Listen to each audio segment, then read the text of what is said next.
attention. We've waited a bit to see if people are still circling the parking lot, looking for a place to park, or circling the lobby, looking for a way down. But I think we have a really nice group of people here, and I really thank you all for coming out. It is, in fact, the story Dark and Stormy Night, and it is upon us. But I just want to say a few things and get our conversation started. I'm Representative Wendy Ullman. I represent this locality. I first came to this topic and this discussion when, in May, a group of my constituents came in. They were from the Council of Southeast Pennsylvania PROACT Advocacy Leadership Program. And they wanted to share with me something that I was unaware of, that there is, in fact, a real crisis in benzodiazepine dependence, addiction, treatment methods, and a whole story of unexplored and unknown, well, not unknown to people who are suffering and working in the field, but underappreciated crisis level problems with this whole class of drugs.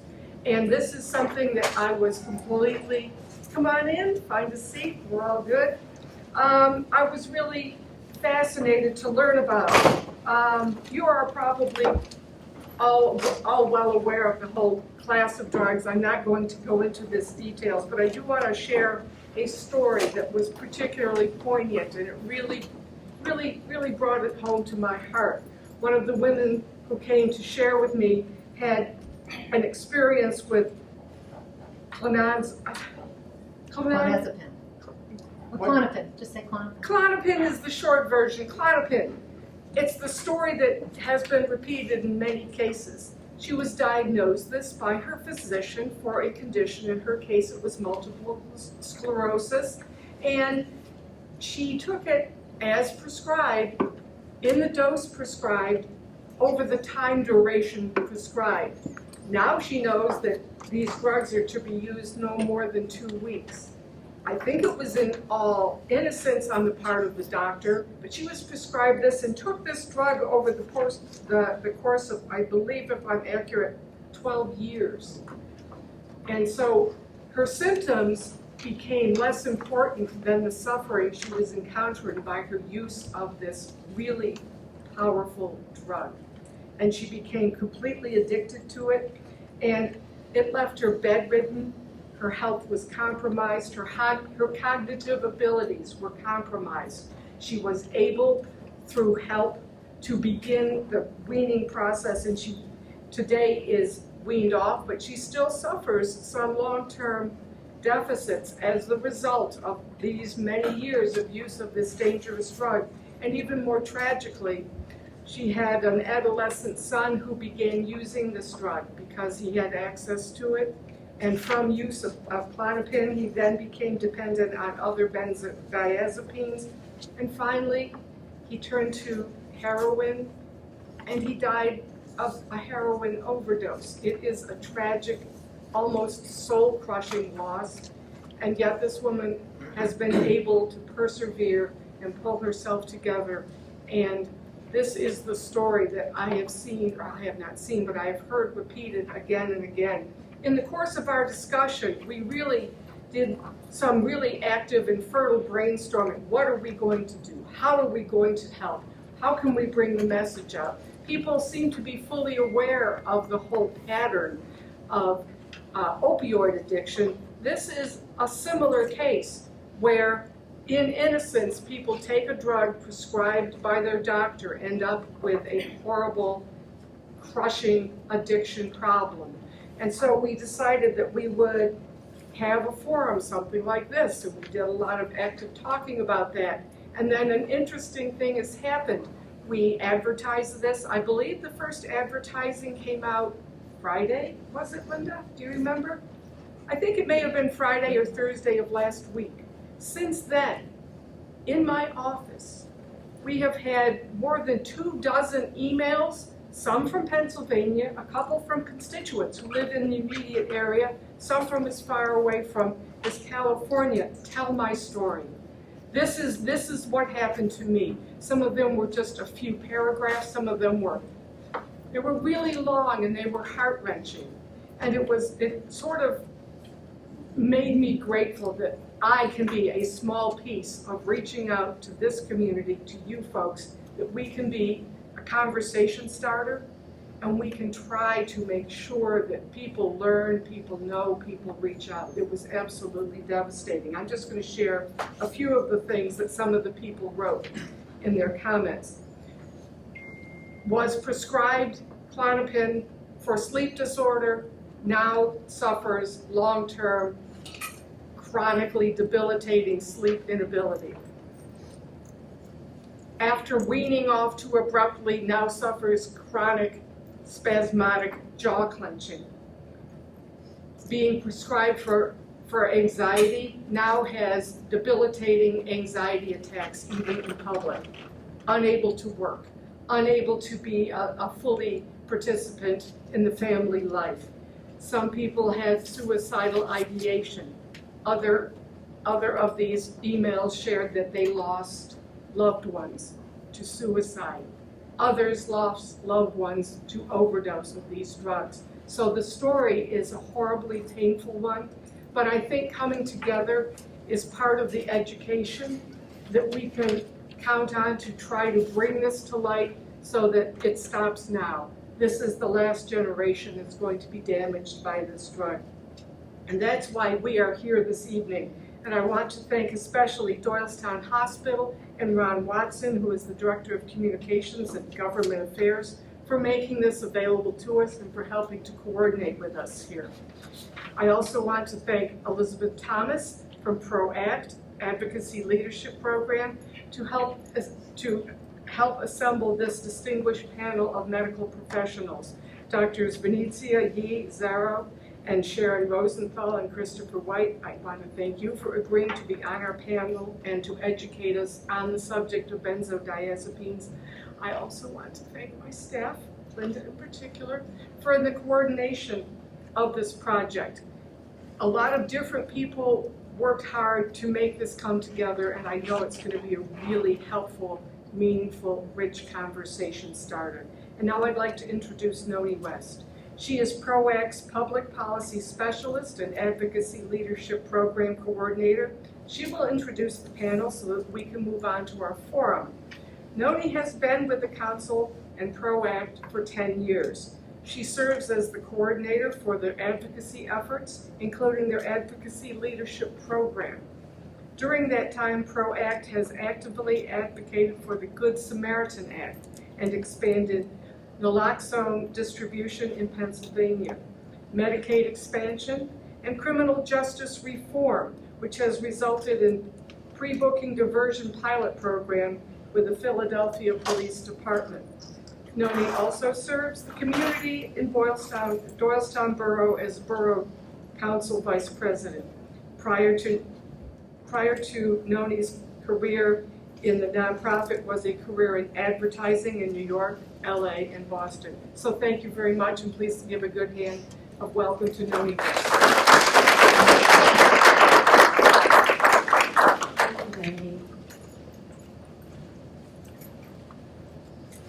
So before I introduce the panel, I just, and I'll keep this short because we waited a little bit because of the rain for people to arrive.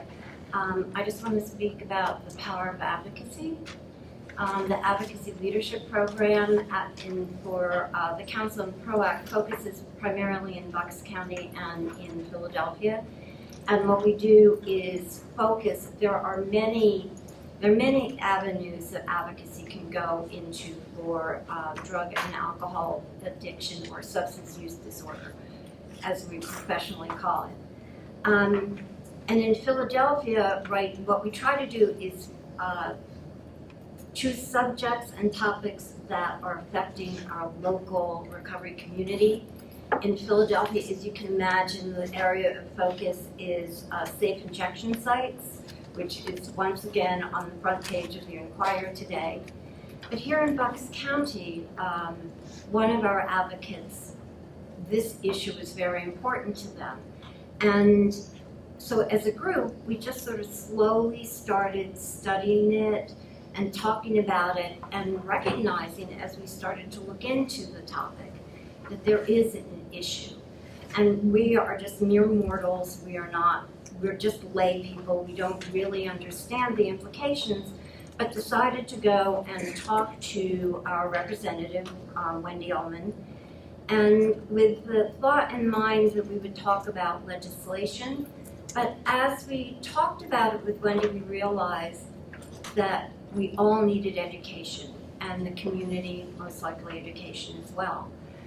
So that's the reason we are here tonight. And what I want to say is thank you. I am thankful for our representative who recognizes that there is an issue here and that we have to educate ourselves.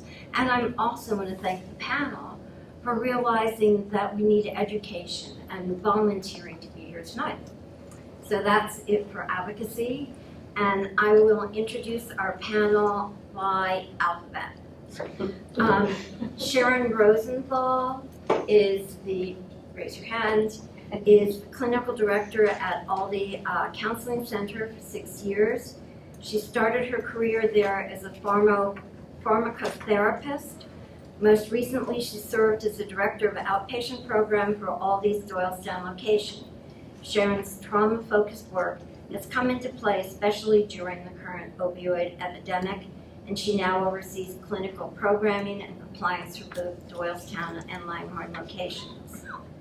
Dr. Venezia is a physician for psychological health. As a psychiatrist, she has the ability to identify and treat all the various types of psychological illness for both men and women, conditions like depressive disorders, eating disorders, bipolar disorder, or anxiety disorders among them. Dr. Venezia may provide treatment methods ranging from medication management to other kinds of therapy. Christopher White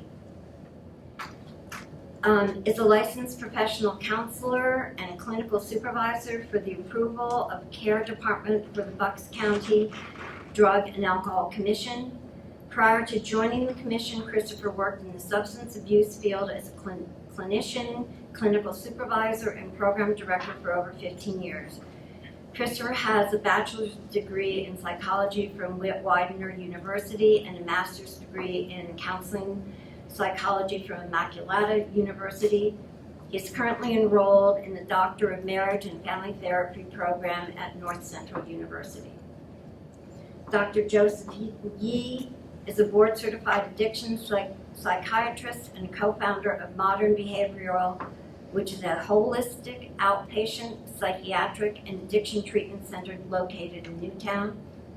And Dr. Zazow is a psychiatrist in Doylestown, affiliated with Doylestown Hospital. He received his medical degree from Sidney Kimmel Medical College and has been in practice for more than 20 years. And I'm sure that this background has convinced you that we have a competent and informed panel here for this evening. So the way the agenda is going to work is that the panel is going to give us an education on benzodiazepines. Dr. Venezia will talk about the history. Dr. Zazow will talk about prescribing. Dr. Yee will talk about tapering off of benzodiazepines.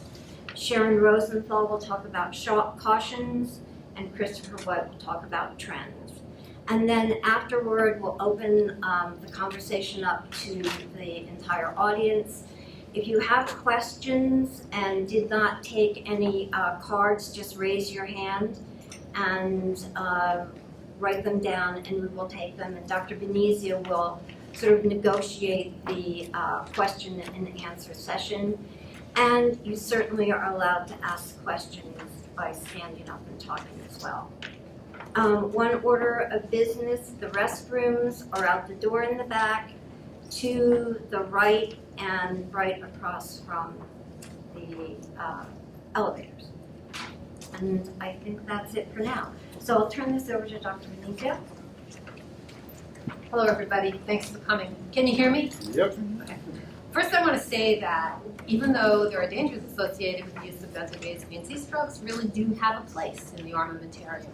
When I first became the medical director of Wendy about 3 or 4 years ago, we decided that we had to come up with guidelines for using these medications. And our medical staff worked really hard to produce a bunch of pages that basically gave people suggestions as to what these drugs should be used for, how they should be prescribed, et cetera, et cetera.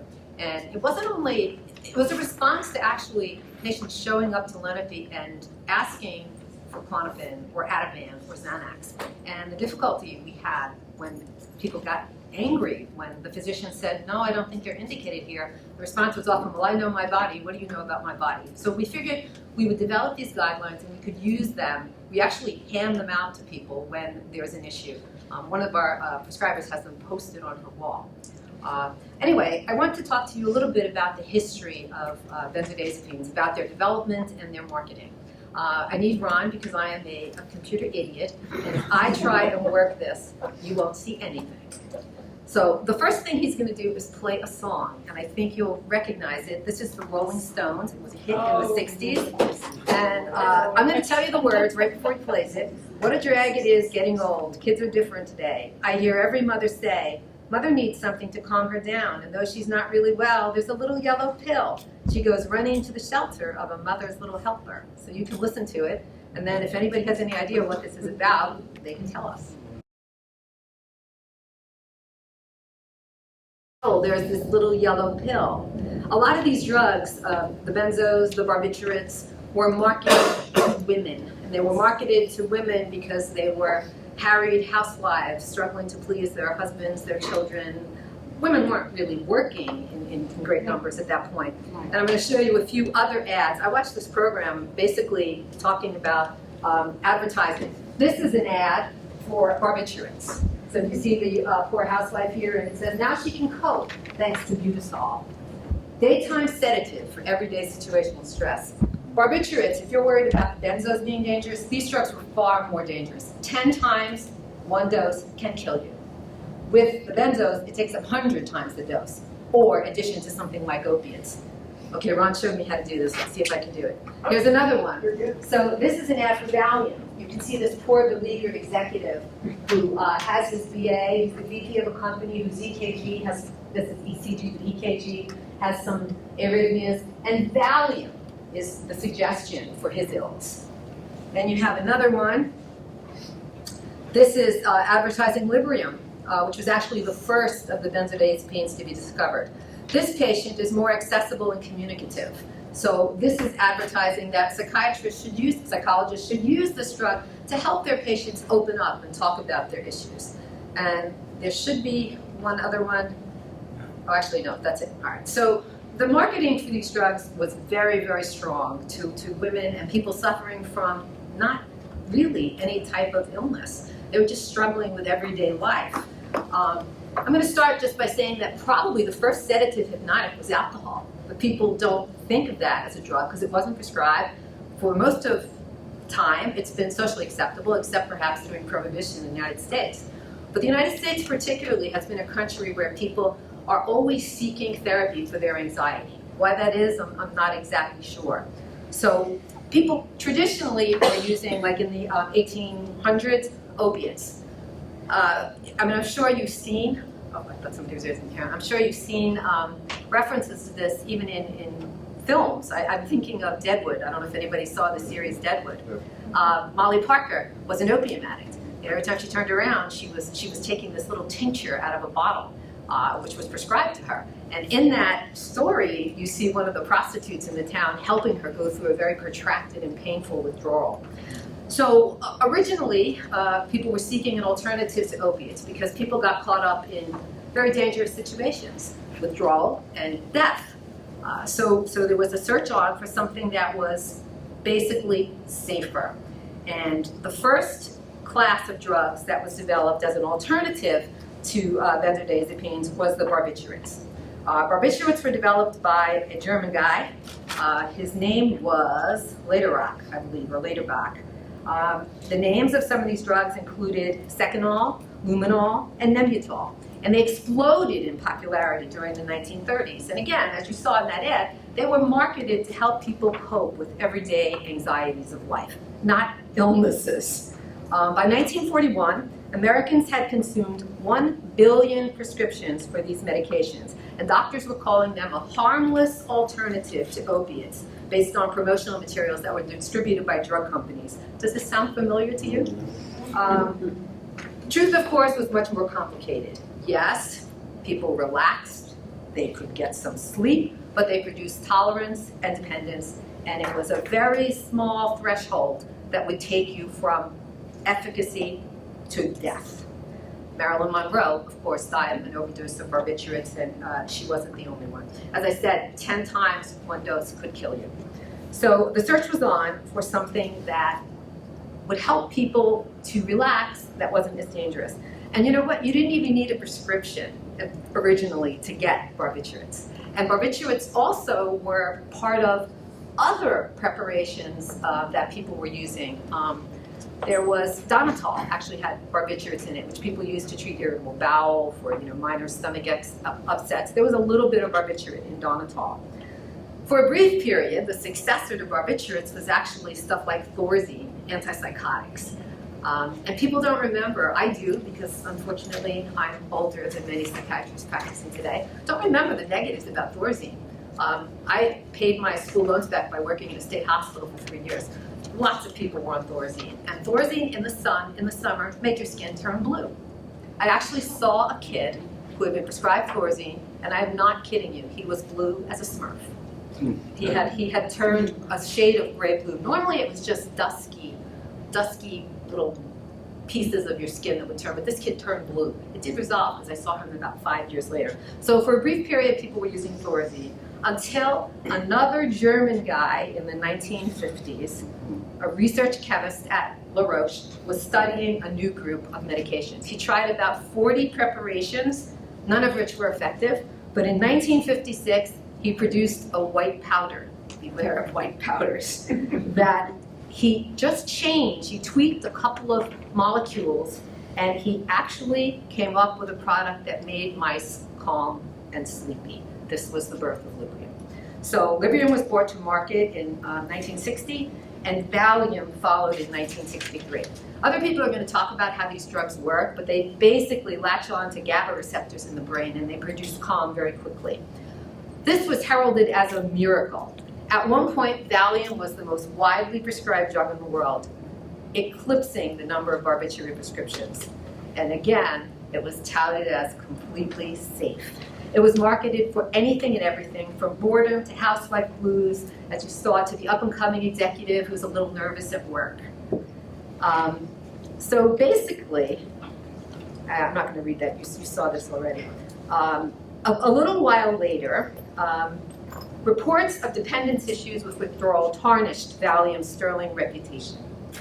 It continued to be widely prescribed, but because its reputation was being tarnished, researchers set about developing something else. And what they came up with was Klonopin in 1975 and Ativan in 1977. Of course, later on, they came up with many others. I don't know how many of you are aware, but Restoril is a benzo, that's Temazepam, Xanax, which is Alprazolam. There was Halcyon, which we don't have anymore. These were described as safer and faster, and the manufacturers pointed to the fact that the dosage was lower, portending less risk. Reality was that the dosage is lower, but they're far more potent. 1 milligram of Klonopin or Ativan equals 20 milligrams of Valium.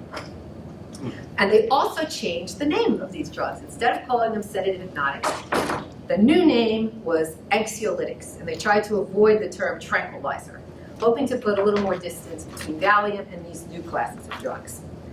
Eventually, of course, people became aware that these drugs carried the same risks as the earlier Valium. However, despite this, prescriptions continued to surge, and they're even surging still, as you all know, despite no marketing by drug companies. Nobody markets these drugs anymore. In 1979, Ted Kennedy led a hearing into Valium, but the hearing focused solely on the evils of Valium. And unfortunately, people assumed that Valium was the evil drug, and Klonopin and Ativan were safer. So then you have the dichotomy between the evil drug, Valium, and the good drug, Klonopin and Ativan, etc. It's interesting to me, I don't know if you guys have noticed, but I've seen a resurgence in the prescription of Valium. For years, I didn't see any Valium prescriptions. I work in the partial hospital at Winnipeg, and suddenly I'm seeing people prescribing Valium again. I don't know the reason for that. I'm even seeing people prescribe Thorazine again, which I think of as a terrible drug. I don't really understand that. The one place where there has been resistance to the use of the benzodiazepine drugs is in the UK. And my husband trained in England, and he has a lot of friends that are still docs in England, and we've met with him a few times, and it's almost impossible to prescribe them in England.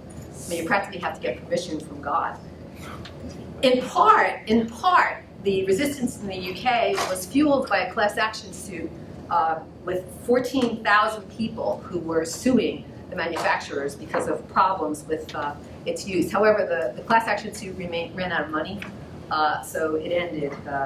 But the government did respond by passing some restrictive laws governing the use of benzos. And to this day, it's a lot harder to get a benzodiazepine prescription in the UK than it is in America. In about 1990, the APA got involved, and they actually gathered a task force to investigate the dangers of rising scripts for benzos. It estimated that 80% of people taking them would have withdrawal, and 1 in 6 would have very serious and protracted withdrawal. The danger of withdrawal is seizures and status epilepticus, which is seizures that don't quit, and that's extremely dangerous. But still, there was no impact on the number of scripts written. I don't know if you saw some of the literature that Noni passed out, basically talking about the rise in prescriptions from 1996 to 2013 being about 67%. That's huge.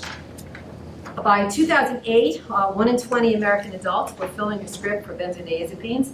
And also we had to add to the list of benzos the Z's, which is Ambien, which is Zolpidem, and Lunesta is ezopiclone. So these drugs also are very much like the benzodiazepines in their structure and function. In 2015, there was a major report in the British Medical Journal on the dangers of withdrawal. And then in 2016, people began to notice that opiates and benzos were producing a double whammy in terms of death. And there was a black box warning issued by the FDA. But I got to tell you how many prescriptions I still see being prescribed for opiates and benzos. Just today, somebody came to me with a patient who was residing in one of our respites, and he was taking a large dose of oxycodone, Klonopin 1 milligram QID, and, hang on, Adderall to wake him up from his Klonopin and his oxycodone. The state guidelines of Pennsylvania and New York now have recommendations for very brief and limited periods of use, but the number of scripts continues to rise. And it's very interesting to me because nobody is marketing these drugs anymore. I guess people are marketing them to each other. And as I said, some people say Americans have always had a love affair with anxiolytics, and I'm not quite sure why this is. It's something that really needs an answer, and it's a problem that we need to be solved. But again, I do want to emphasize that I think these drugs really do have important uses, but obviously they need to be in limited prescriptions with cooperative, compliant patients. So I'm going to stop there, and I think you're next. I think so.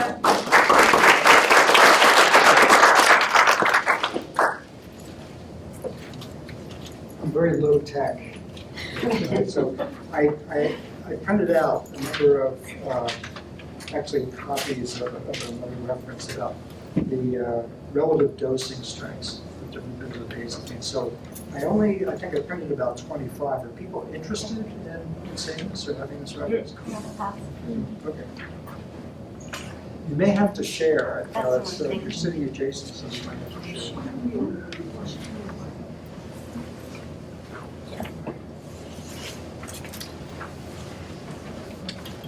Okay. While she's handing them out, I'm going to have to come clean and say that, actually my main motivation for accepting the invitation to speak here was to try to balance out, I think, some of the information about benzodiazepines, which I think predominantly lately is very negative.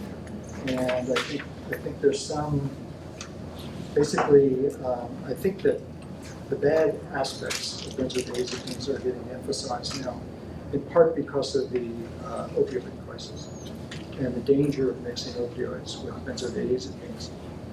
But I think benzodiazepines have always been sort of kind of like the evil stepchild, I think, a little bit, in the prescribed in classes as psychotropics because of the potential misuse, which I think are legitimate.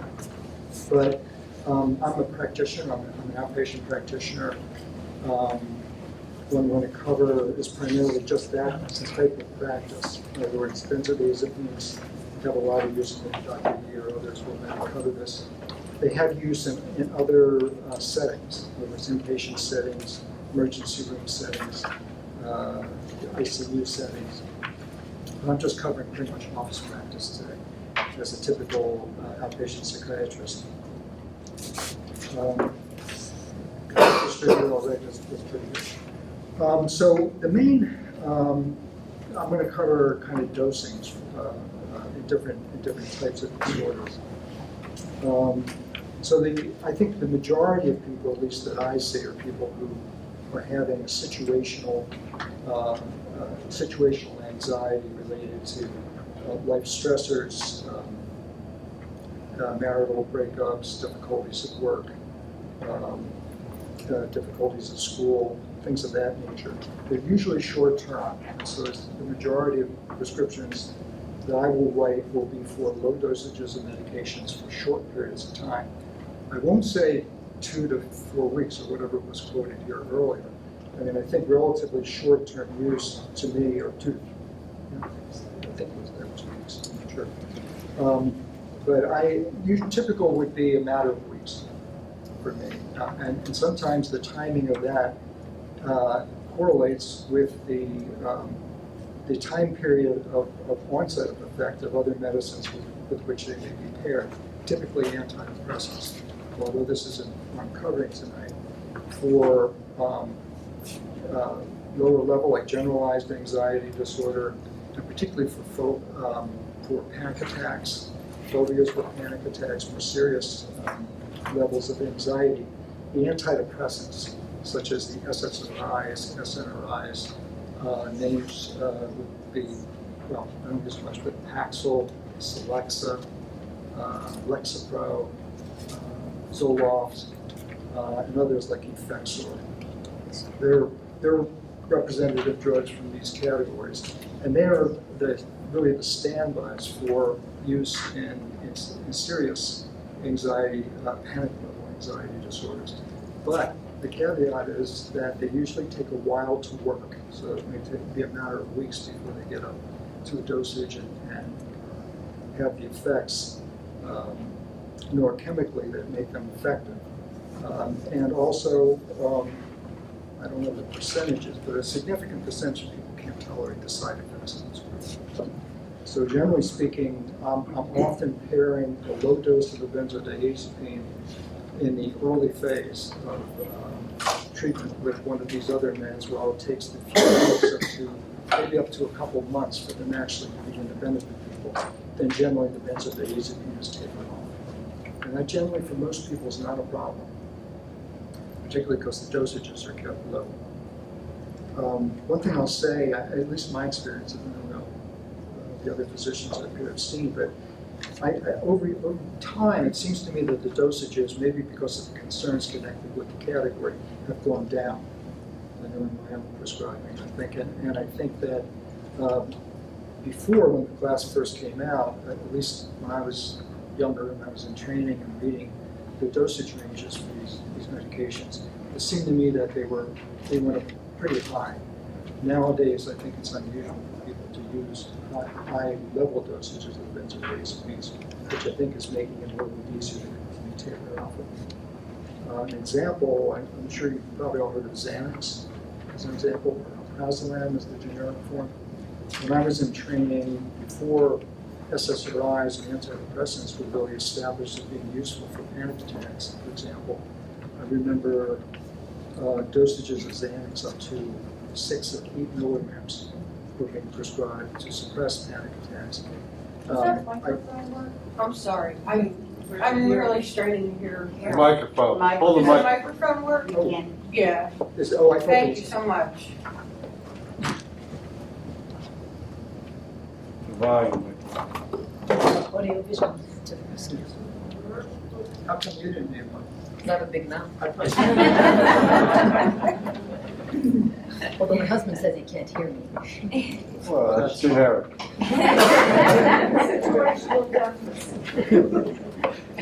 like a cerebral.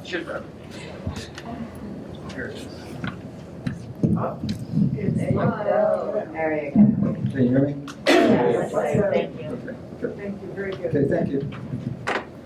Okay, so where was I? So anyway, I mean, I think that the dosages of the medications, at least in my experience, have come down, which I think due to the concern about the side effects. So getting back, so typically most of the prescribing that I do would be for short-term use, a lot of times for situational situations, or when one waiting for another medication to really take effect and will hopefully take over for the benzodiazepines. Panic disorder I see a lot of people with panic disorder. I think a lot of people come to psychiatrists with this. And this is what I made reference to a little bit earlier. Used to be, before the SSRIs proved effectiveness, the benzodiazepines were used in high dose to try to control this disorder. And in practice still, if somebody cannot tolerate an SSRI or any other medicine being used off-label for controlling anxiety, then the dosages of benzos might be a little bit higher. Sometimes maybe double what the dose might be for situational anxiety, short-term anxiety. And when you see the ranges, I don't have one of the sheets in front of me that I have passed out, but when you see the range, that's what that's reflecting. A lot of times, if say the range for alprazolam might be something like 0.25 to as much as 2 milligrams a day, 2 milligrams per dose. That would be very high. But that can reflect the fact that in panic disorder, sometimes higher level dosages might be needed. There are other drugs in, one of the things that can offset some of the liabilities with the benzos is that other drug classes can be used off-label to help with panic attacks. And some of the most severe symptoms of them, those would include beta blockers or alpha-2 agonists, which would be, they're essentially blood pressure agents. But what they do is they block the outflow of the autonomic nervous system, which can result in the distressing symptoms such as racing heartbeat, flushing, tight chest, tight muscles, sweating, and things like that. So that, the use of those can also replace the use of benzodiazepines. The other area that, so the situational anxiety, generalized anxiety, I should add, is generally a lower level but very persistent form of anxiety that can be lifelong, often beginning in childhood or early adolescence. And so that's, although the SSRIs or the antidepressants at low dose might be useful for reducing generalized anxiety symptoms, in my experience, they very often don't eliminate them. So, so benzodiazepines may be maintained. I have some patients who have been maintained on very low doses over a length of time if they have really disabling generalized anxiety, which is like worry, but not most people's everyday worry. This is worry that can produce physical distress and be disabling in terms of mental functioning. So that's an area in which they might be maintained over a period of time if other agents are not useful. There are very few other medication classes that really do that job. I mean, in terms of actual anxiolytics, as Maryanne made reference to, meds that actually have indications as anxiolytics. There's really just one in a sound class called buspirone, or what used to be known as Buspar, which is sometimes effective, but many times it's not for a given individual. And then there are other classes such as the antihistamines, Benadryl, hydroxyzine, things like that, that can be used off-label for anxiety, but it can be quite sedative, so they have their own side effects. So one of the reasons benzos are used so much is there are just not a lot of anxiolytics out there. There's not a lot of choice between them. And then the sleep, for sleep disturbances, there are medication benzodiazepines such as temazepam, which have been manufactured, or I should say distributed specifically for sleep, but essentially temazepam is just another benzodiazepine. So other benzodiazepines can be used for sleep, although they're not the first choice for sure. What drug was that again? Temazepam. Last So I might, in situations where a person is very anxious, and of course they're not sleeping because they can't stop their mind from going, and sometimes over a short period of time, a benzo can be used to help them to sleep. And there are other, just in that category, in that kind of area of difficulty, there are other, other meds that can be used from the antidepressant class. So generally in practice, I try those first. Those would be the first used for sleep purposes. Examples would be trazodone and Zazow, or what we used to use Cinnamon. Any questions? I know anybody have any questions about the dosings, the relative dosings? I have a question about how long does a benzo stay in your system? Because I had an experience where a benzo stayed in the system of my system for over 2.5 months. And this was after a dose of 1 Klonopin and 1 Librium, or Librax. Is that on? How do you know who's still in your system? Because it was being tested, and it was That's very uncommon. I mean, you're saying that there was a detectable level? It was a detectable level. And It's how- really weird. And it went, I was given, the dose was in July, and it was still being detected in September. Does that make any sense? No, no, Unless there's a cross reactivity with something else. that you were taking. What kind of drug does? Urine test, not a blood test. I don't have my Curious. phone, or I'd start looking it up.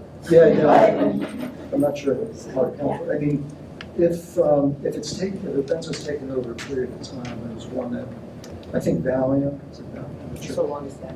As long as Dalmane is probably the one that, but they don't use that anymore. There's some that are more prone to be stored in the fat, the body's fat reserves, and so they can leach out at very low levels over a long period of time. But that's usually after chronic use. Right, not after 1 dose of Yeah. medication, okay. So I'm not sure how to account for that. So to cover just about everything,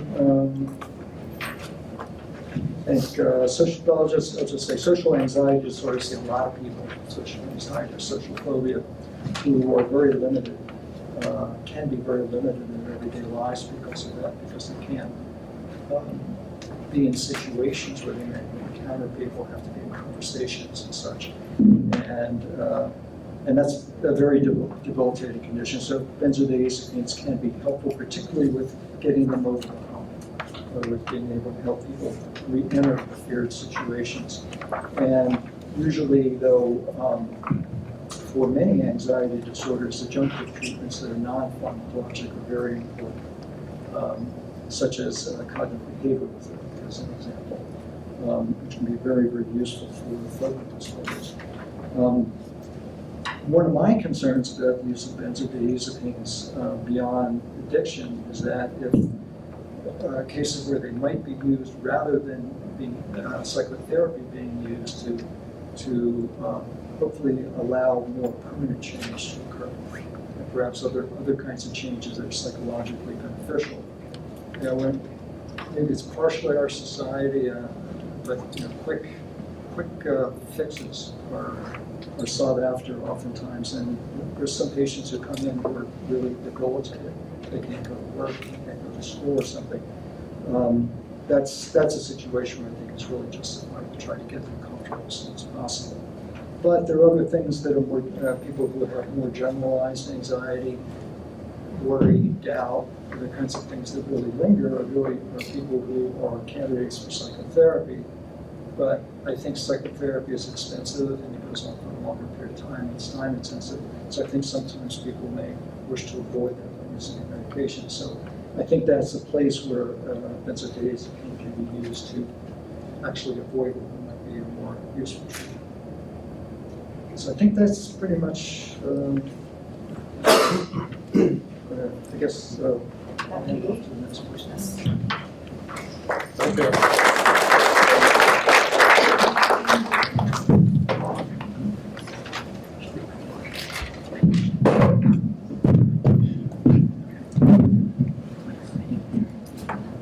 Hey everyone, thank you for coming out tonight. Can you hear me all? Yes. Okay. So my name is Dr. Joseph Yee. I'm a board-certified occupational psychiatrist. Growing up, I actually thought that I was going to be a professional techno DJ, and somehow God had some other plans. So I'm talking about detox. So I'm very honored to be here, talk about benzo detox and withdrawal. The only problem is that I've been getting assigned 10 minutes by Noni to talk about such an important topic, but I will do my best to give you the most important information that, to empower you guys so that you guys could take this information and we get together as a community, figure out a way to overcome all this together. So starting off, I want to ask you guys a question. Have you guys seen this movie Limitless? Just by show of hands? No. And for those who haven't seen this movie, can we at least agree that this guy's very good looking? Okay. So, this movie, if you haven't seen it, it's about a man who is a starving artist, and I was one time a starving musician, and he's just trying to figure out a way to make get a break in his life. He's got no money, he has no relationship issues, he's struggling. He's just trying to figure out to find an edge in his life to break through. And somehow he comes across this limitless pill. He takes it, and then all of a sudden this pill allows him to go above and beyond his natural capabilities. And a benzo is not really like a limitless pill, but there definitely are some correlations to it, and I'd like to get to that in a second. But first, if we could talk a little bit about why we end up using benzos, and we'll get into the detox and control and all that. So in my clientele, I have a lot of parents coming in, or husbands and wives coming in and saying, Dr. Yee, I don't understand why my husband John is addicted to these benzos. He's been doing this for 5+ years. I don't know why he's doing this. Dr. Yee, I don't know why Jessica is doing this. She's such a good girl. She's got a good heart.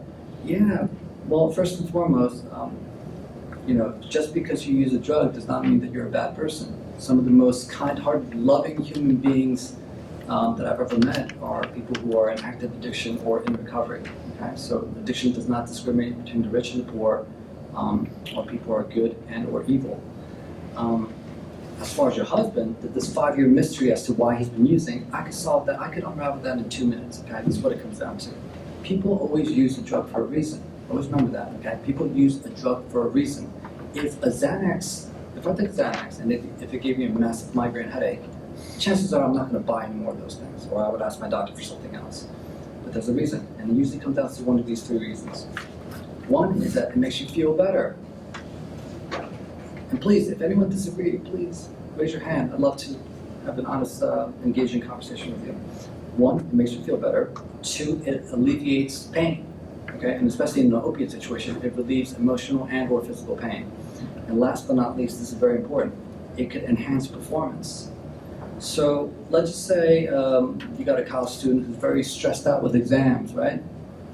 And then what happens? He takes the Xanax and he feels better. Boom.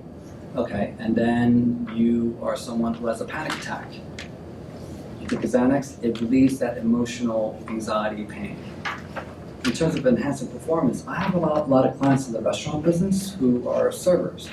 And their livelihood depends on their ability to connect with their customers and make sure that their kids and the family's taken care of and they're happy with their food, and they need to engage with them. And by doing so, there's a direct correlation with them getting a little bit more tip, and that allows them to feed their families. Now, what if that person has social anxiety issues? They take a Xanax and they're able to perform better at work, and they make a better living for themselves. So just like the limitless pill, there are benzos can enhance your life performance. Okay? So if there are pros to benzos, why are we even here? What exactly is the problem with taking these benzos? This is a surprising answer. The reason why benzos are a problem is that they work very, very well. Now wait for it. They work very, very well now. Okay? But I'm not saying this is the case for everybody, okay, but this is what ends up usually happening for people who use too much on a consistent basis. That same lady who's been dancing like this ends up like this. And this is what we see all the time, and this is the reason why we're here today. It's becoming a bigger problem, and it's not being talked about enough, so we need to address this. So here's the issue, at least the way I see it, is that we happen to live in a world that's way too much invested in instant gratification, despite long-term pain. In my personal opinion, I believe that if you want to be successful in anything, and I define success by having an amazing quality of life, not by wealth, okay? But if you want an amazing quality of life and you want to be successful in that, you must be someone who's willing to invest in delayed gratification. Pain now, pleasure later. Going to the gym does not feel very good, lifting weights. But a couple months down the line, you look better, you feel sexier, you have more confidence, it helps with enhance your creativity. Great. I suffered in medical school for 4 years, residency for another 4, getting paid nothing, getting treated like, nothing. And you know what? Many years later, I had the opportunity and the privilege to be in front of you guys and sharing some knowledge, and making a living for myself. So this concept is important because for the young guns, the newer generation, it's very important for us to engrave in their nervous system that if you want to be successful, and even like a benzodiazepine or an opioid taper, you must be in the psychological mindset of getting into a delayed gratification mindset. It's not going to feel good right now to do this, but in the long run, you're going to be free from the handcuffs of a chemical dependency. So once I am able to establish that rapport with that client, and they believe in that, okay, that's the key word. I'm able to get them to believe that they could do this. That, okay, it's going to be painful, but I trust ye, and I could do this in the long run. Then we can start the journey of the detox and the taper. So, okay, so how do benzos cause all these pain and problems? So, first and foremost, we got this issue with tolerance, right? My colleagues talked about tolerance and dependency. So tolerance basically means that you take a drug and, I'm sure it works great initially, but after a while, you need more and more of the drug to get the same desired effect. Or, if you continue to take the same amount, then basically it leads to a reduced response of the desired effect. So after a while, you start taking something like a Xanax or a Valium or something like that, and it's doing you wonders. But after some time, you come to the realization that it's not doing the same thing for you anymore. So then you go back to your doctor, you end up getting more of the medication to get the more desired effect. Before you know it, you're probably on 6 to 8 milligrams of Xanax, and something inside your gut and your soul says, this is not right. This is not the way that I'm supposed to be doing this. So then a person makes the decision to try to chill out with this. But then what happens then? There's some problems that come. So the question is, what is the number one reason why people struggle to get off of benzos or any drugs for that matter? Can someone take a wild guess? Withdrawal. Yes, because you have that packet there, right? So withdrawal, yes. So by definition, withdrawal basically means that if you're taking something for an extended period of time and you suddenly stop, your body has a hard time letting go and it's freaking out. It's almost like a kid. It's used to having, a child is used to having an iPad and video games and candy, and all of a sudden you take that away, the kid's going to freak out. So that's kind of like what withdrawal is like to the body. The most common symptoms of withdrawal, so this is based on my clinical experience, okay? So I went through medical school and residency, I read a lot of stuff, and truthfully, and please don't judge me on this, but I value my clients' words more than what any book says. I learn a lot more from people than I do from the books. So the most common symptoms that I'm seeing are, the first thing that goes is sleep disturbances. People end up having a hard time falling asleep and staying asleep. The sleep gets very choppy. Now, by the way, with all these things I'm talking about, I'm going to offer you guys a solution at the end, so it should be somewhat hopeful and inspiring. Anxiety and panic is the obvious, right? Agitation, I capitalized the word.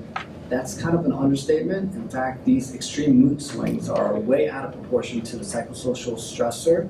And people get very unpleasant during this process. This is something that people don't talk about enough. When someone is withdrawn, initially you see more anxiety, but what people don't know about and what isn't written enough about is this avalanche of depression that hits you if you go too fast off of a benzo detox. That's something that really needs to be addressed. So I have this client right now, right? He's a recovery coach now. He's soaring in life. He did a triple detox with me off of opiates, amphetamines, and benzos. The benzo was the last one to go, and when he came off the benzos, initially he was like, okay, we could keep chipping away. We could keep chipping. But then 2 months later, he came back to me and says, look, I don't understand what's going on, but I have this like wave of like a dark cloud that just came over me. And he described it, till this day I remember this, as sinister depression. Like this is some real dark stuff that hit him. And that was the beginning of me trying to investigate. And I started calling my other clients like, hey, when we did this detox, about a month or two afterwards, how did you feel? Oh, I felt horrible, I felt depressed, I felt fine initially, but then, so this is why when you do a benzo detox, it's highly recommended to do this on an extended taper kind of route rather than an acute inpatient setting. And more to talk about that in a second. Here's some interesting symptoms that I'm seeing, and I don't know if my colleagues are seeing this, but people have some weird like GI symptoms. They feel like an upset stomach, they feel nauseous. This is a big time problem. Hyperacute senses. So think about it. A benzodiazepine acts by making it harder for your nerves to get excited, okay?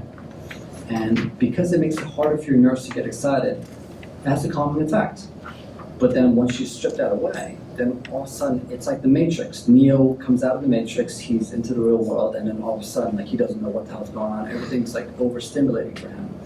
So I have a client right now who's a professional who does all these PowerPoint presentations, and he said he was working on a presentation at Starbucks, and normally people are talking, and he could kind of filter out what, and focus on his work, and he could kind of like eavesdrop on this person's conversation and that person's. But during the taper and the withdrawal process, he felt like every single word that was coming from Starbucks was overwhelming. It was like oversensitive. He started panicking, and he had to leave. People also complain about dizzy spells. It's almost like the nervous system is trying to figure itself out. So the balance and the coordination and the vision, it gets off. And the reason why benzodiazepine withdrawal and detox is dangerous is that it's one of two substances that you could withdraw and potentially die from if you don't do it under proper care of a healthcare professional in the form of a seizure. So in my professional opinion, benzo detox is, I hate to say this, but it is the most challenging to come off of. And here's some of the things that I get asked all the time by my clients. It's like, how long will it take for me to come off of this? How long is this withdrawal going to be? How uncomfortable is it going to be? Will I feel normal again? I don't know if you guys ever asked those kind of questions. And I'm not joking when I say this, but people say all the time, will my wife or my husband find out about this? If they find out, I'm doomed. And this is a problem for a lot of people. If you Google benzo withdrawal, you're going to see something like this, okay? And it basically implies that once you stop the dose, within the first 6 to 12 hours, you're going to start feeling some of the effects of it. Generally lasts for about 1 to 4 days, and then you're going to peak withdrawal in about 2 weeks, and then months to years later, you're going to start feeling better. Sure. I guess there's some truth to this, but this is kind of like saying that the only way to lose weight is through the keto diet. There's just different ways of going about doing things, and I really believe that this has to be a case-by-case, individualized basis. Here's something that I kind of came up with, and I'm not sure how you guys feel about this, but this is probably the simplest way that I could convey how difficult it is to come off a substance. Okay? Remember back in high school algebra, you had this XY graph, and you're wondering, why the hell do I have to know this? It circles right back. This is why you need to know this. So how hard it is to come up with a substance is dependent on 2 factors. Always remember that. How much you're taking and for how long. Okay? Please, anyone have any other disagreements on that? Let me know. But from my clinical experience, how hard it is to come up with a drug is dependent on how much you're taking and for how long. So let's just say the Y represents the dose, and the X represents the amount of time you've been on a substance. So if you've been taking X amount of something for an X amount of time, or Y amount of dose for an X amount of time, and that's the surface area, that represents the amount of BS you're gonna have to go through to come off of something. So people say all the time, hey, Dr. E, I heard that coming off of Xanax is a lot more difficult than Valium. Coming off of Suboxone is harder than coming off of heroin. Well, it depends, man. If you are taking 1 milligram of Xanax for 1 month, and then some other guy's taking 10 milligrams of Valium for 10 years, that Valium guy's gonna have an exponentially hard time coming off of this. So that's why something like this doesn't really, it depends. I mean, if I'm taking 0.5 of Xanax a couple times here and there because I'm afraid of flying on airplanes, which is true, I don't have to go through any of this stuff. But if the dosage is much higher for a consistent period of time, for years, then this might be the case. So you might be all thinking, now that we've identified the problem, what is the solution here? So here's the good news. So we've of course heard of the Ashton Manual, and this is created by Dr. Heather Ashton. She's a British physician who came up with this benzo detox taper guideline, and it's considered the holy grail of benzo withdrawal tapers, and it's readily available online if you guys want to have a look at it. And can you guys see, like, at least the top line here? Yeah.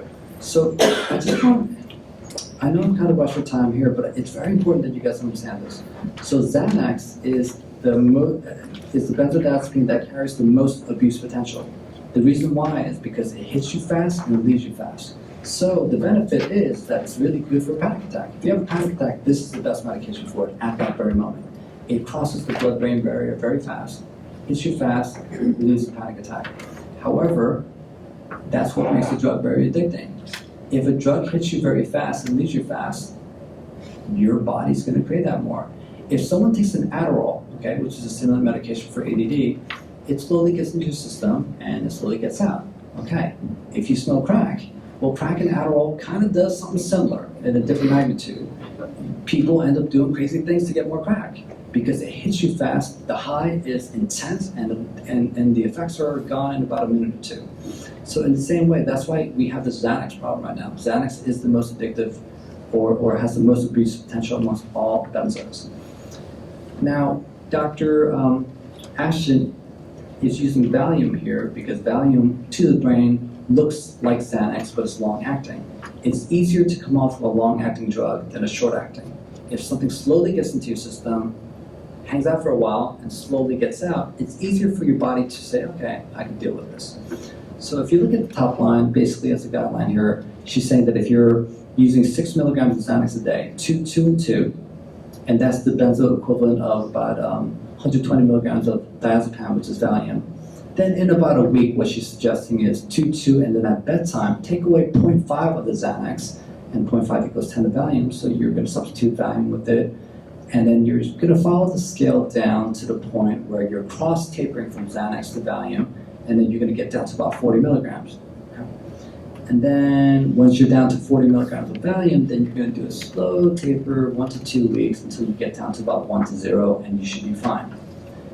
I have the utmost love and respect for Dr. Ashton for even having the foresight and the vision to create this.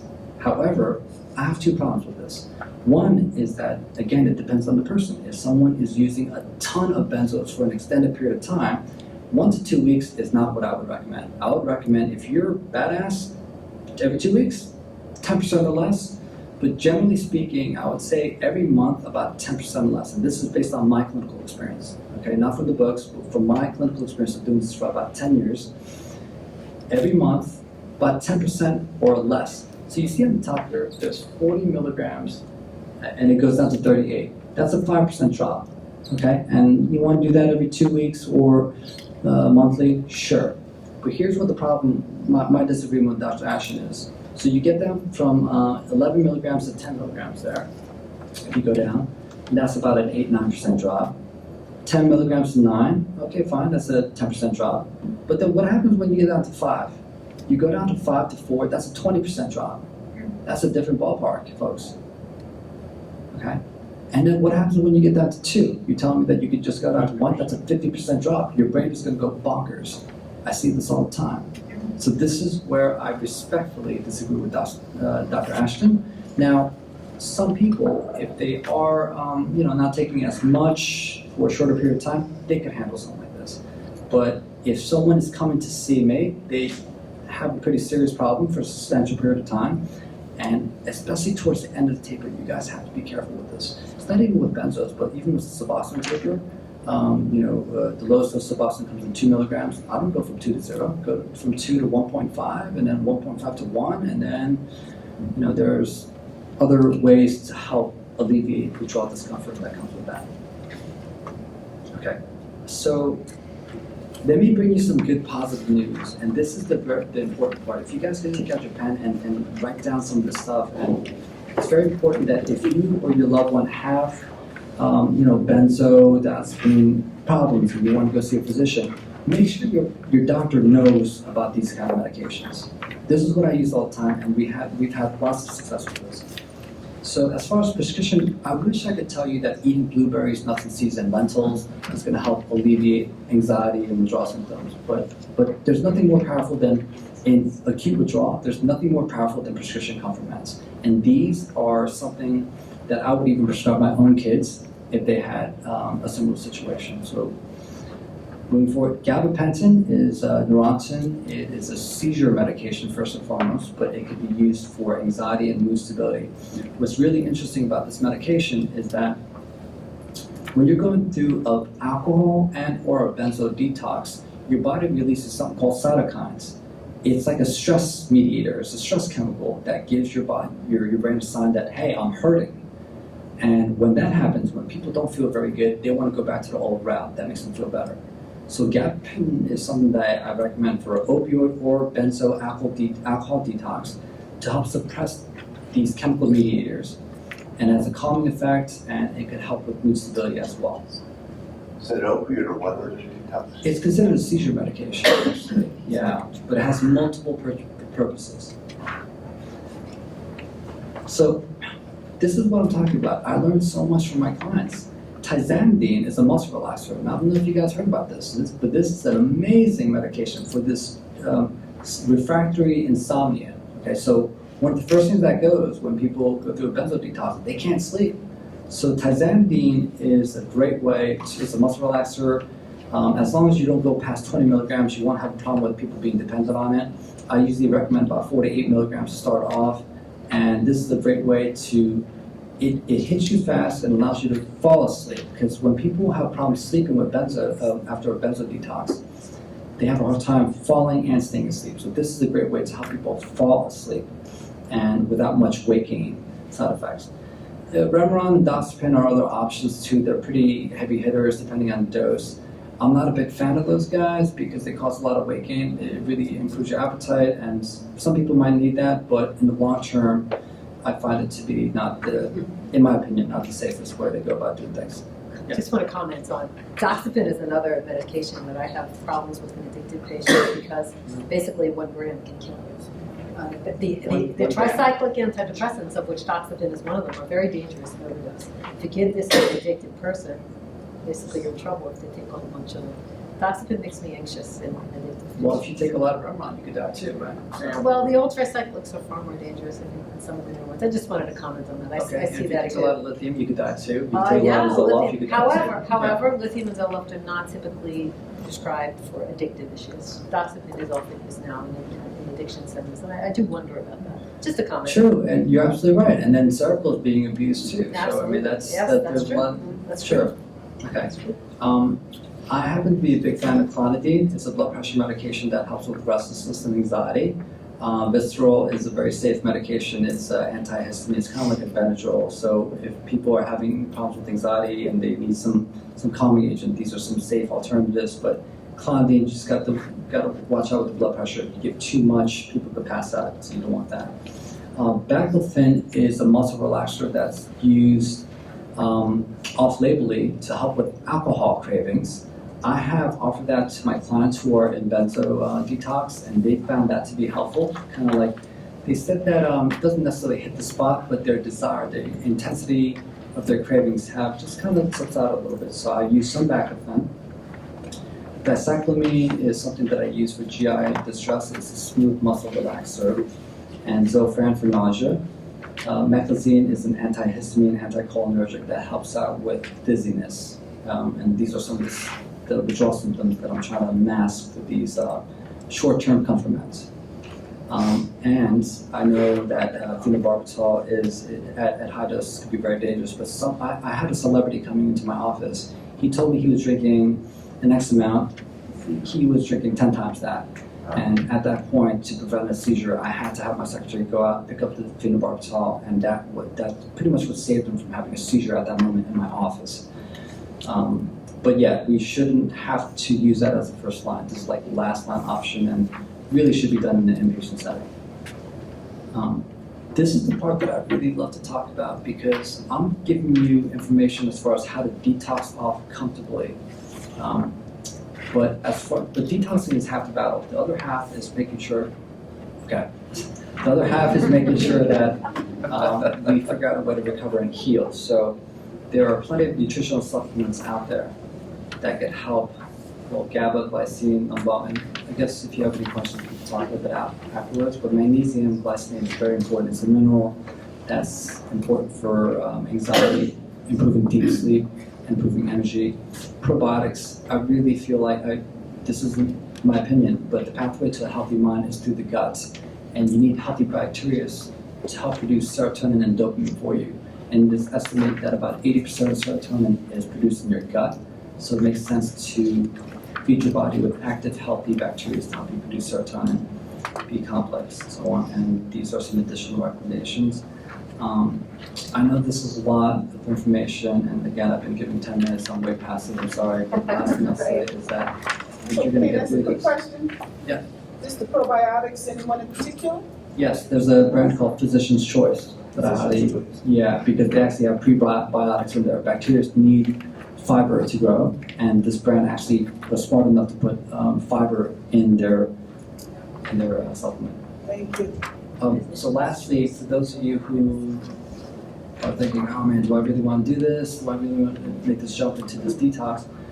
Well, Roger Federer is my idol, and one of my favorite quotes is that if you don't want to sacrifice to get what you want, then what you want becomes a sacrifice. If you want to be free from this benzodiazepine handcuff, you're gonna have to pay the price. And if you have any more questions, I'm sorry about this, but I'm not a high schooler, but I believe that Instagram is the future of bringing awareness to the younger generation. So I'm really invested in that. So if you want to DM me, this is my account. I'll be happy to answer any sort of questions you guys might have. And thank you very much for your time. Appreciate it.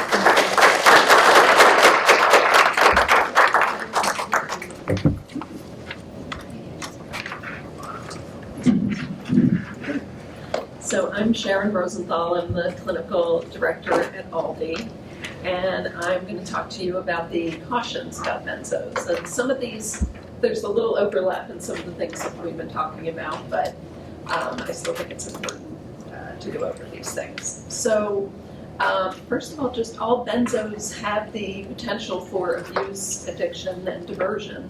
So that's just something important to think about. I deal with an addiction population, so that's always the first thing that comes to my mind when I think about benzos. For patients with a history of drug abuse, first of all, benzos are something that you want to remember these are abusable.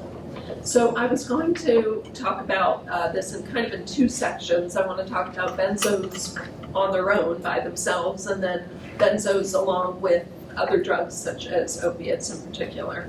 So as the other folks have talked about, benzos are often used to treat anxiety and insomnia. And it's my belief that, like the other folks have said, that this is they're most appropriate for short-term use. And prescribing beyond, I've seen different numbers. I know there was some talk about, is it 2 weeks? Is it 4 weeks? What are the numbers? But just in general, we're looking at, something that's short-term, because then you end up with physical dependence and withdrawal symptoms. The longer someone is prescribed benzos, the greater their risk for benzo use disorder. And despite these things, benzos are still widely prescribed. This is the part where I was going to say, let me tell you the story about this woman I knew. But I'm going to tell you the truth, which is the woman is me. Okay? I am somebody, as you can see, deals with some anxiety. And years ago, about 20 years ago, I was prescribed, and remember, this is also a different time in the timeline of what we know today about benzos. I was prescribed benzos for that anxiety. I don't have a history of addiction, so that wasn't, a factor. It was a low dose of Klonopin to be taken 2 times a day. And this went on for about 2 years, and I saw, as time went on, the anxiety was back, and it seemed worse. And I didn't go up the chain of, okay, let's do, I wasn't on 1 million, milligrams or anything like that, but we finally got to the point where, I decided, is there something else, because this just isn't working. And people often don't believe me when I tell you this story, but it's the God's honest truth. This was a psychiatrist who said, okay, tomorrow stop taking it. and being, where I work now and what I do now, it's unbelievable. And this was in Los Angeles, and this was a very reputable person, or seemed that way, who I'd known for a long time. And then I reported to her the symptoms I was having, which are the symptoms that, we've discussed today. The anxiety that comes back with a vengeance, that was the number one thing. The insomnia that came up, what else? Just the restlessness, the weakness, the blurred vision. I had probably everything on the list with the exception of psychosis, seizures, hallucinations. I didn't have those 3. But it was the most crippling time of my life, I have to say. I had to call out of work, not for weeks at a time. I mean, this became under control after, a few days or something like that. I mean, or more or less under control, that I could at least hide it and get by. But it wasn't until I ended up seeing another doctor, and I went through 7 months of a painful taper.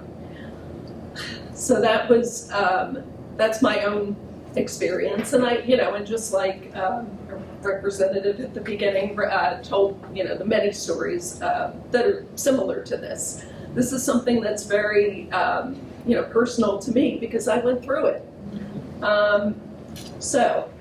And again, as I told you at the beginning, this was a low dose. This was not a super, super high dose. And this was a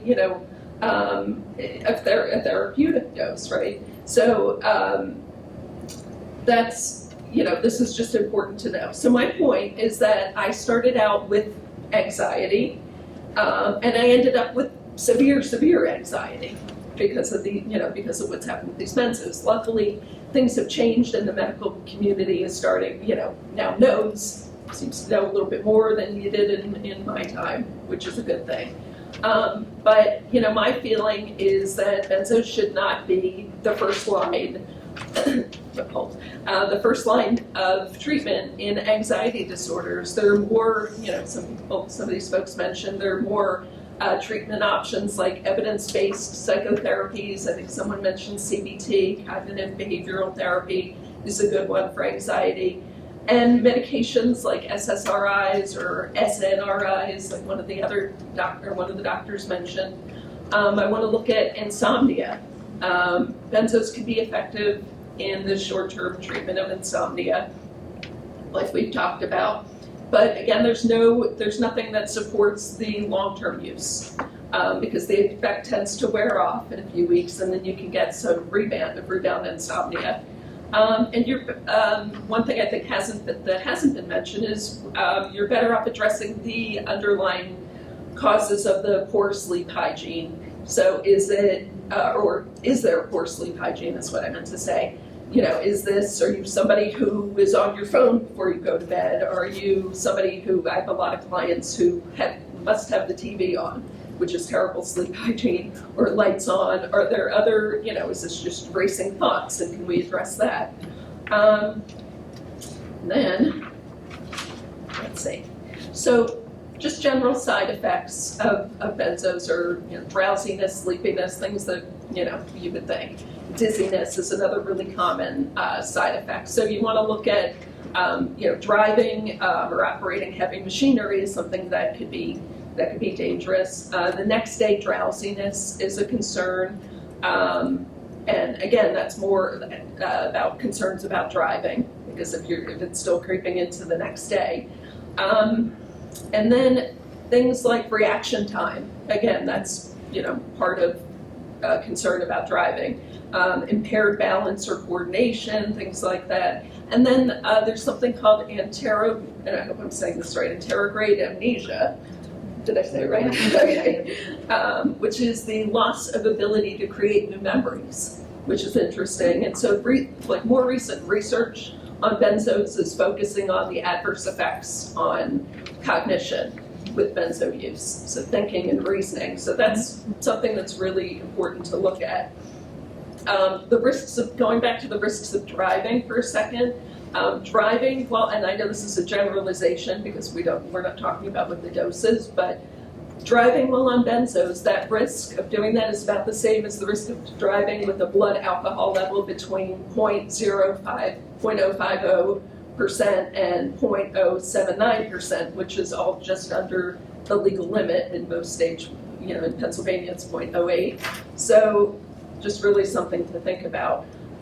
Risks for, in older people, hip fractures. So the risk of hip fractures for people who take benzos is at least 50%, which is a big number to look at. So talking generally about the elderly.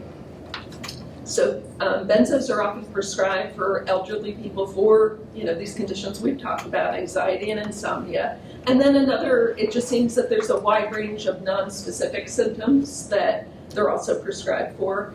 Long-term users in that group are likely to have more physical and psychological health problems. So it seems that this group is more sensitive to benzos than maybe their younger counterparts. A lot of side effects having to do with the central nervous system, like the depression of the central nervous system. So withdrawal in the elderly looks different, which is also something that I found very interesting. It can look like confusion and disorientation, different, you know, just a different presentation. And so again, with the elderly and being more sensitive, issues of night wandering, like I picture people in a, you know, in an old age home, for lack of a better term, loss of balance, and then that pseudo-dementia, sometimes wrongly attributed to Alzheimer's. So that's just another side effect. So, you know, in general, prescribing to the elderly is something we need to be really cautious about. And I know Dr. Yee talked about withdrawal and what tapers look like, and what the taper looks like in different people and how long withdrawal can kind of go on. And so what I've seen where I work and, you know, in my, you know, small sample of what I went through, what I found was also online was that the time ranges between 4 and 6 months tended to be an average, but it could be years, like we were talking about. And let's see. Oh, so I was going to talk about benzos and along with other drugs. So in my world, you know, I work with an opioid-dependent population. The ultimate red flag to me is benzo use with opiates or opioids, okay? And let's see, because this can be associated with, you know, with overdoses, with, you know, fatalities. You know, both things are central nervous system depressants, so it's really significant. And that's our, you know, like on our program, on our medication-assisted program, we don't allow opiates, or, I'm sorry, benzos, because that's, you know, that's just, you know, like I said, a big red flag. Again, it can result in profound sedation, respiratory depression, coma, and even death. And so that is all I had. But as you can see, I am somebody who, deals with anxiety and has figured out how to manage it. And I don't know, I just feel like I'm just a small sampling of.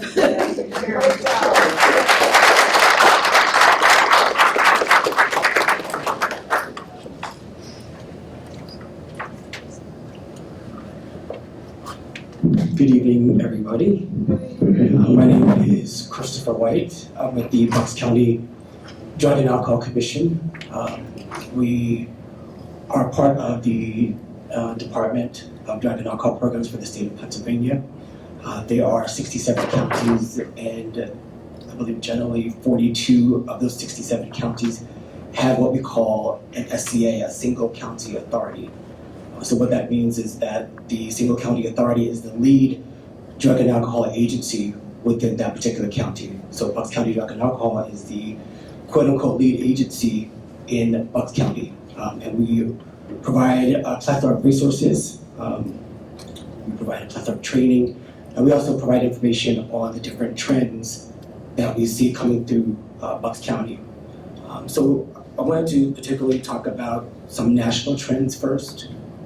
There was a study that was done by Dr. Donovan Most of the University of Michigan, and he reported that there were a total of 30.6 million adults that reported benzodiazepine use in the year between 2015 and 2016.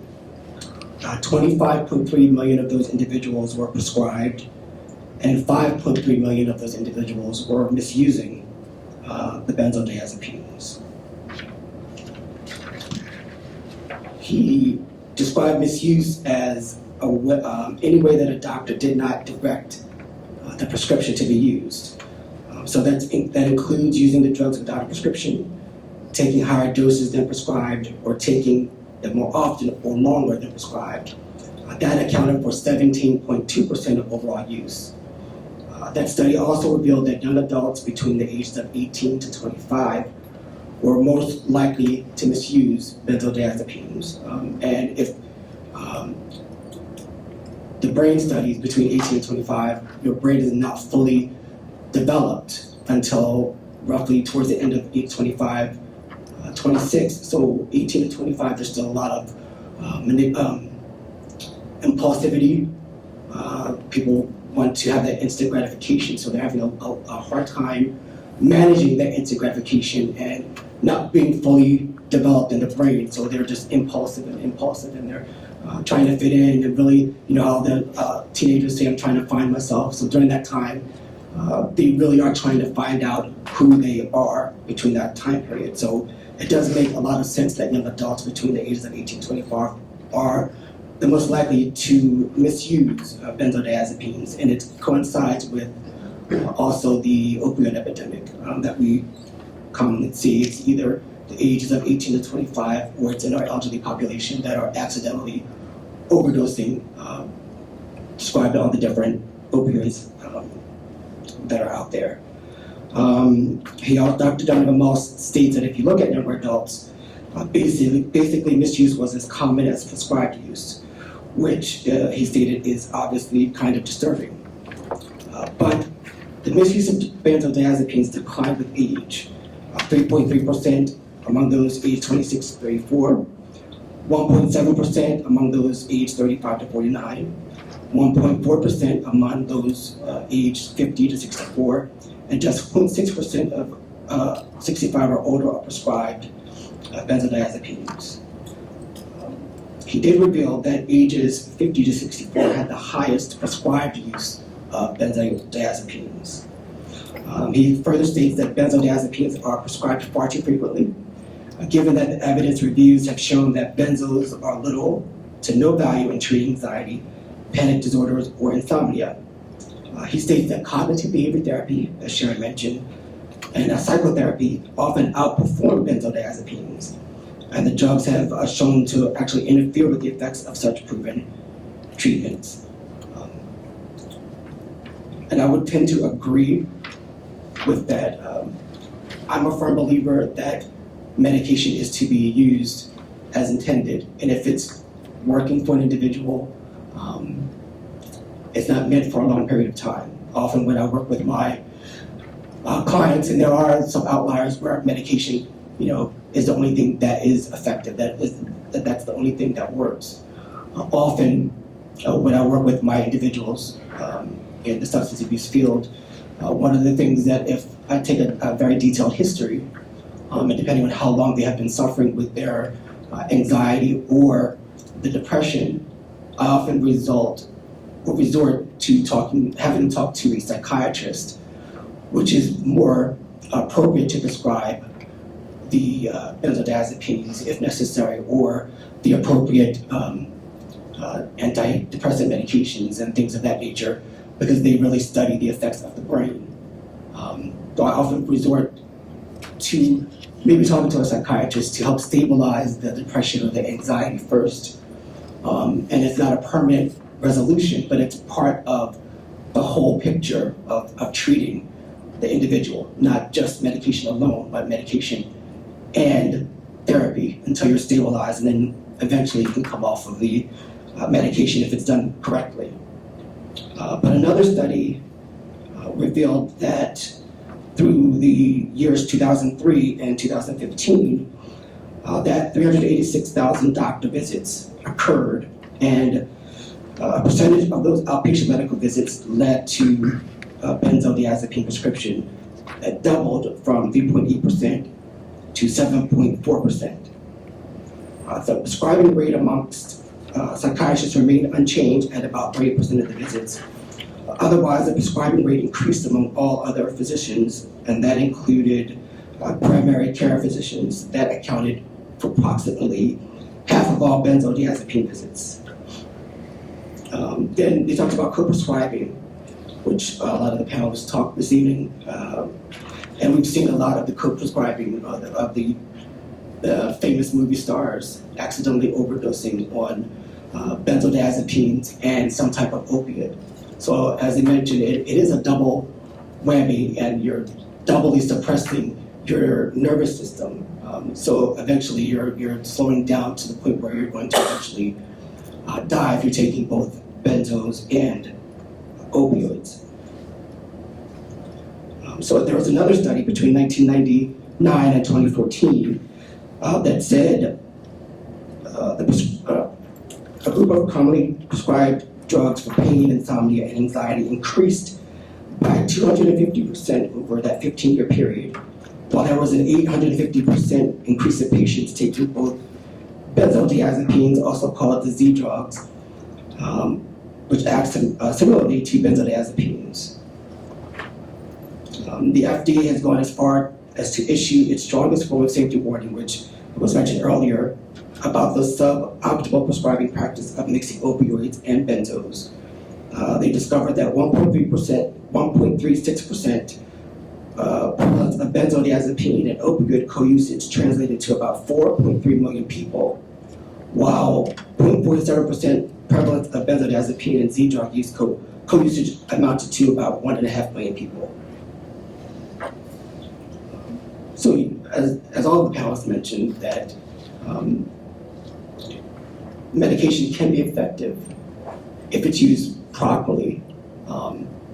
And where we find out where it's been misused in taking more than what's necessary, taking more for longer periods of time. What we've noticed in Bucks County for people that are coming in for assessments, what our agency does, we fund individuals that do not have any insurance or are underinsured. We fund them to go into either ambulatory or to residential treatment. Either it could be withdrawal management for a certain number of days, then going to either short-term or long-term residential, either outpatient, general outpatient, intensive outpatient, partial hospitalization, even we even do recovery housing for individuals that come from certain levels of care as well. So over the 2018 year, we've assessed a total of 1,800 individuals plus that have come in for assessments, either for residential or for outpatient. And we've identified that 104 people were that identified some type of benzodiazepine as their primary drug use. Secondarily, drug use, there was 106 people that identified benzos as a secondary use. Of course, for Bucks County, our primary use of drugs is, of course, heroin and fentanyl, and a very strong second is methamphetamines and amphetamines. And a very strong third is alcohol and benzodiazepines. For 2019 so far, 17 people have identified Xanax or benzodiazepines as a primary use, and 113 people identified benzos as a secondary substance of use. So that's about 14% of the people so far.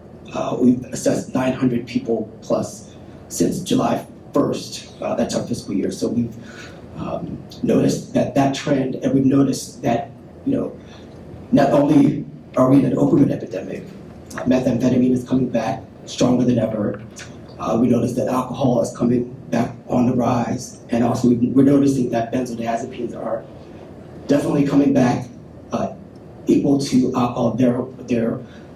A lot of people are using alcohol and benzos, the double whammy as well. So we've noticed those trends, and I'm glad that we are having this forum to kind of educate the community that it's just, our office, we can't just focus on the opioid epidemic, which is the big epidemic across the United States, the big focus of Pennsylvania, but our office focuses on all substances of abuse, not just opioids, not just methamphetamine, not just benzodiazepines, but anything that can be abused, even any types of addiction, even tobacco. We educate on those different things, and it's much more, as one of the doctors said, that it's much more than a moral issue. It's much more than you're a bad person or a good person. Addiction knows no colors. It knows no social economic status. Addiction affects everyone. If you are faced with the right conditions, the right scenario, you can become addicted accidentally if you're not aware. You don't go to your doctors saying, I want to be addicted on benzodiazepines. Give them to me. I want to be addicted on opioids. Something usually happens to precipitate that. And as people are innocently hooked on these different types of drugs, and given the right situation, it can happen to anyone. I often tell my family and my friends that there's a very thin line between sanity and insanity. It can take a very serious incident, and how a person reacts or copes with that incident can define whether a person crosses that line into quote unquote insanity. And the use of drugs helps people cope with those different types of things. No one wants to take things that hurt them. For most of the people that are addicted, they take them because it's pleasurable. And there's a pleasure principle in a brain that tells us things are good.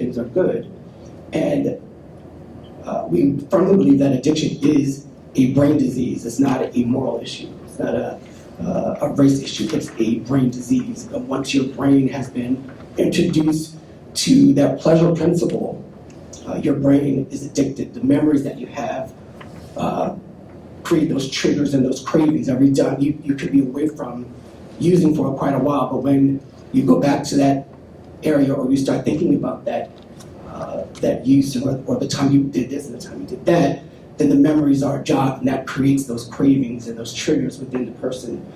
So it's much more than just moral. It's a brain disease, and like it's given the right circumstances, anyone can be addicted. But these are the trends that we've seen with benzodiazepines in Bucks County so far. Thank you.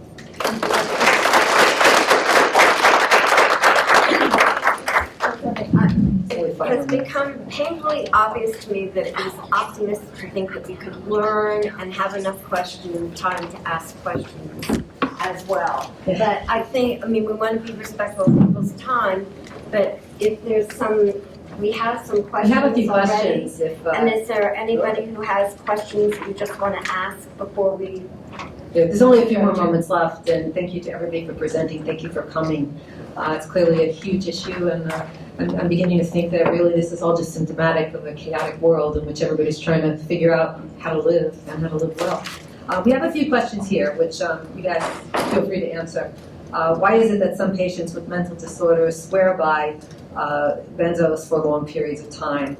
Do they build tolerance? And I just want to comment that there are some people that really do well, and I have to say that. I've had a few patients who have very long periods of time never abused their drugs and done very well. And I don't know, another question here is what is the difference between those patients and patients who don't do well? Some of the things I look for is a history of no addictive issues, a history of not a huge amount of chaos in your life, because people whose lives are extremely chaotic and they're struggling all over the place, they are not going to do well with benzos. But I would invite our presenters to comment on that question, because I think it's a very interesting one. I just have a quick comment. I just want to commend, that's why your science is also an art. Like, you all do that work to individualize it and take each person where they are. Would any of you guys also like to comment on that? Yeah, I have I have some patients that are on low doses I'm convinced have been helped and have not abused them, had chaotic lives, pretty well together otherwise. One of my questions is, because I see you're going to get different opinions even from different professionals, different ways, because some people will say that there's no benefit, that basically after a certain period of use, there's no real therapeutic benefit coming. And it's just dependence at that point.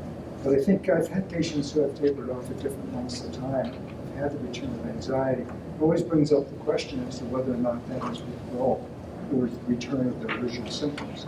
That's one of the things that I struggle with. Of course, there's also a placebo effect too, which is powerful. Placebo effect, the idea of taking a medication. Any other comments over here?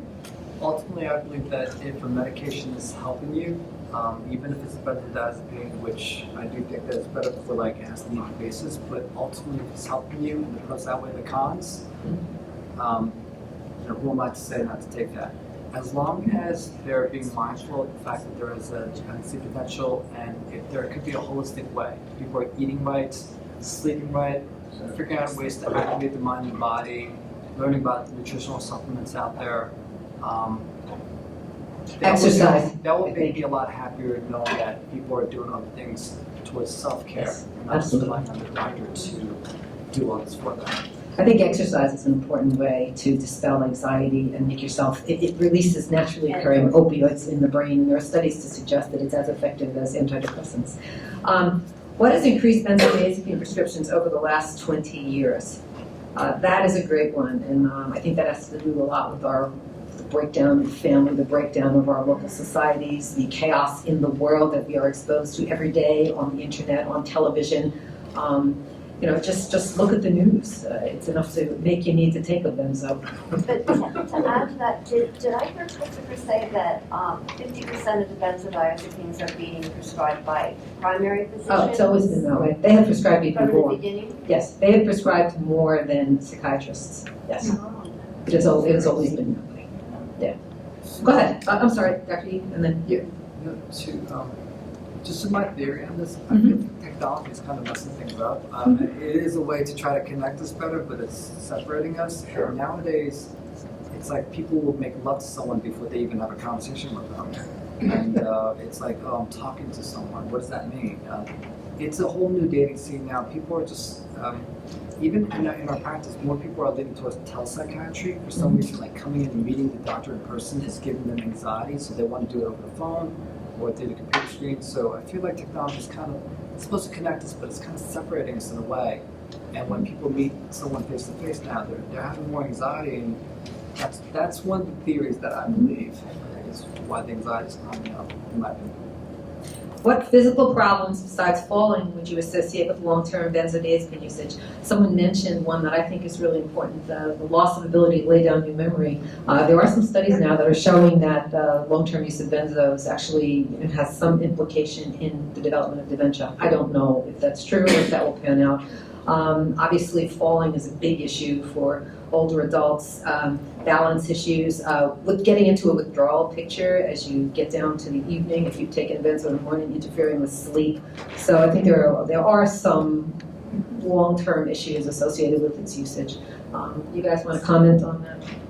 I mean, I've worked with a client in the past that was, I think, using about, if I'm not mistaken, it was about, she was taking 40 milligrams of some kind of benzo a day for a very long while. 40 of Valium is not, it's bad, but it's not like 40 of Xanax. Yeah, I believe it was Xanax, so she was really addicted, and the side effects of that, it made it seem like she was really disabled. Her speech was very slurred. Yeah, you would expect that high. Yeah, so we had to call the hospital for her because we didn't want her to have a seizure when we found out how much she was taking on a daily basis.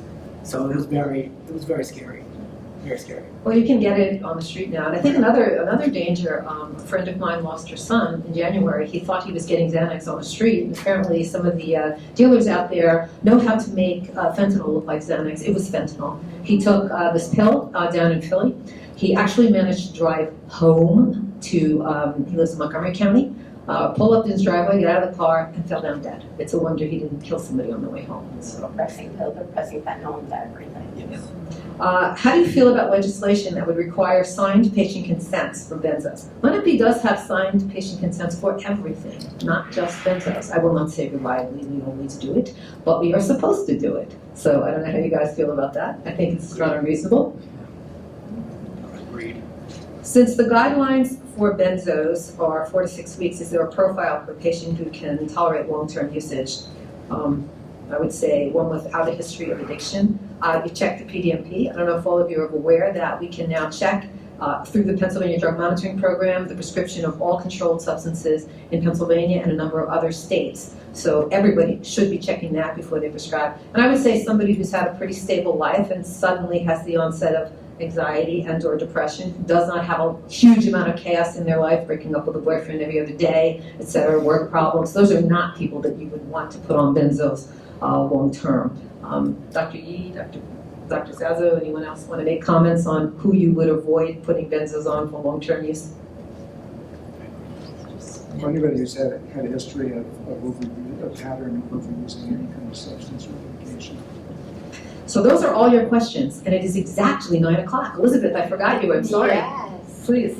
Since I did try to assemble a variety of doctors here, but I could not get a neurologist, and I have my suspicions about that. But since benzodiazepines cause such a problem with balance, if you have MS, you already have a problem with your equilibrium. Why are they prescribing benzodiazepines to MS patients? Because they are. Well, I would suspect that that may have to do with the fact that many MS patients have anxiety. I mean, one of the big things about, I agree with you, but one of the things about MS is the unpredictability of this illness, and not knowing what's going to happen down the road probably causes some degree of anxiety.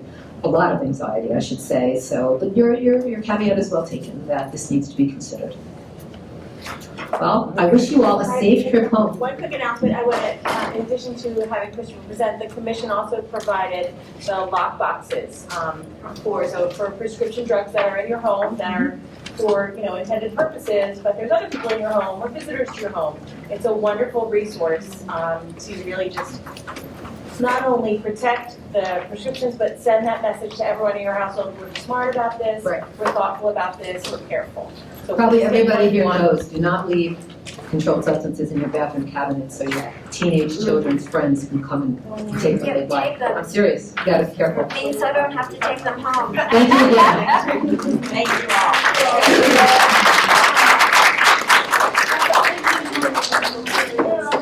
The last thing, holding